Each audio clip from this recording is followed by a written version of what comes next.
Welcome to the Canadian Beef Cattle Podcast, presented by the Beef Cattle Research Council.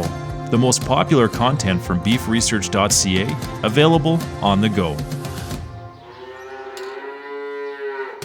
Before we get into this week's episode, a quick message from the BCRC. Ever wonder how your herd stacks up or where there's room to improve? The BCRC's Cow-Calf Production Indicator Calculator makes it simple. By entering just 15 numbers from your operation, you can compare your results to industry targets and regional benchmarks from the most recent cow-calf surveys. This tool helps you identify strengths, spot opportunities, and make informed management decisions to boost efficiency and profitability. This episode is titled, What Canadian Beef Producers Are and Aren't Adopting. Hi there, my name is Ellen Crane. I'm a Knowledge Mobilization Coordinator with the Beef Cattle Research Council. This is Insights for Strategic Research and Extension Programming. A comprehensive update on trends in management practices and performance across Canadian cow-calf operations is now available from the Beef Cattle Research Council. Drawing from several sources, including the 22-23 Canadian Cow-Calf Survey with 600 respondents nationwide, along with Census of Agriculture data and numerous other academic studies. This report tracks adoption trends for 31 practices across reproductive management, calf health, herd management, forage utilization, environmental stewardship, and record keeping. Pregnancy checking has shown a stable trend across Canada. Within Western Canada, 7 out of 10 producers perform pregnancy checks on their heifers, and around 2/3 of producers perform pregnancy checks on their cows. In Eastern Canada, pregnancy checking rates have also held relatively stable, with just over half of producers checking both cows and heifers. The report shows the vast majority, about 94%, of respondents vaccinate at least one class of cattle for at least one disease. By province, the values generally show higher vaccination rates compared to the 2017 survey results. Across Canada, weaning weights have decreased compared to those reported in the 2019 adoption rates report. Ideally, the 205-day adjusted weaning weight should be between 40 and 45% of the mature cow's weight. At the national level, this indicator is at the low end of the target range at 39.5%. This suggests that cow weights are rising faster than weaning weights. The adoption of rotational grazing is stable across Canada. Within Western Canada, rotational grazing has remained stable at 50%, and in Eastern Canada, the trend has remained stable at 48%. The following practices exhibited improvement or stability in adoption trends, but adoption remains relatively low nationwide. This includes replacement heifer management, body condition scoring, mineral supplementation, manure management, and recycling on-farm twine and plastics. Extensive winter feeding was the only practice to show decreased adoption. Reduced adoption could be influenced by factors such as prolonged drought and the use of alternative feedstuffs, prevailing pasture conditions, or other relevant considerations. The adoption of bale grazing, swath grazing, stockpile and corn grazing, i.e. extended grazing practices, is low compared to in-field feeding levels. This implies that most in-field winter feeding is done with unrolled bales or the delivery of other feeds. However, the continued use of windbreaks and shelter breaks is a positive trend. Emerging practices for producers across Canada include cover crops or intercropping and manure testing.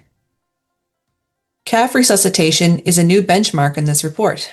In Western Canada, there is a decreasing positive trend in the adoption of hanging calves as a resuscitation practice. In Eastern Canada, the trend is currently unknown. Key findings with important regional variations.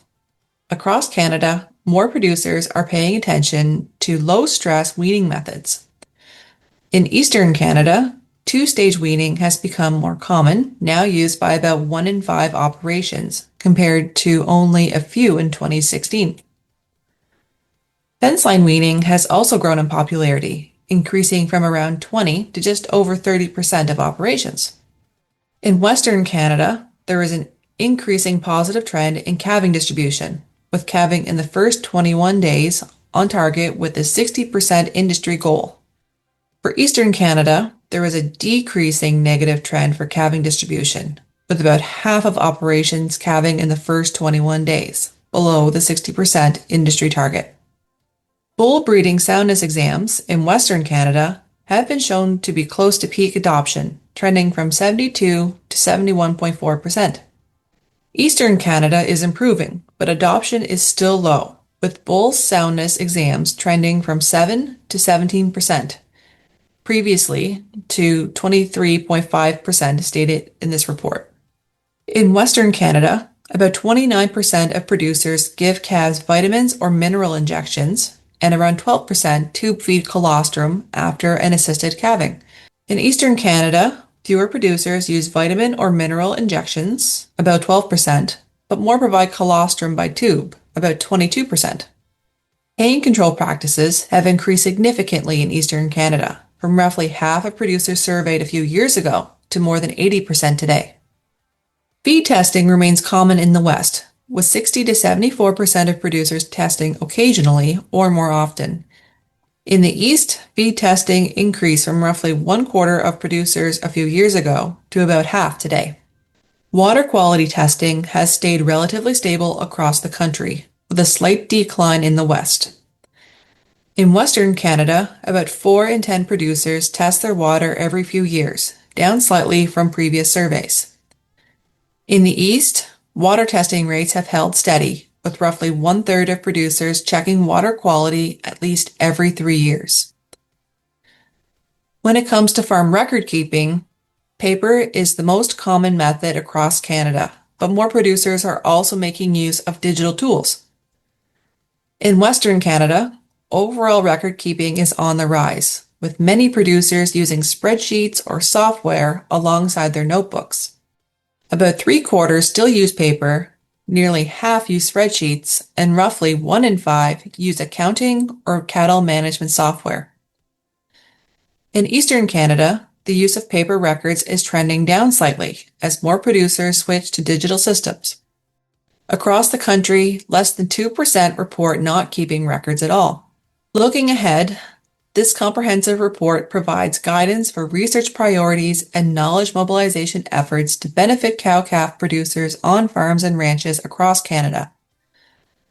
By understanding where adoption or performance is high, it's improving, and where barriers exist, strategies can be developed or targeted to better support producer profitability and productivity.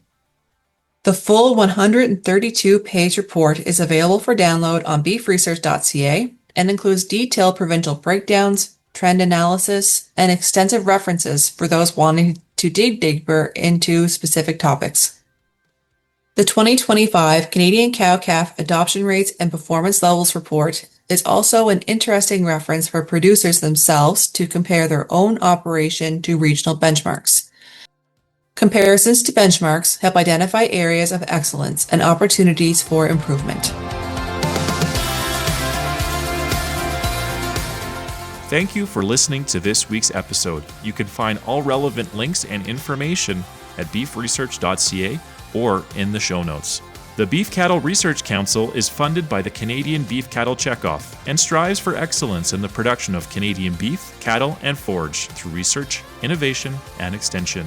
Tune in every Tuesday as the Canadian Beef Cattle Podcast delivers straightforward insights, expert information, and a wealth of practical knowledge for Canadian beef producers. Subscribe now.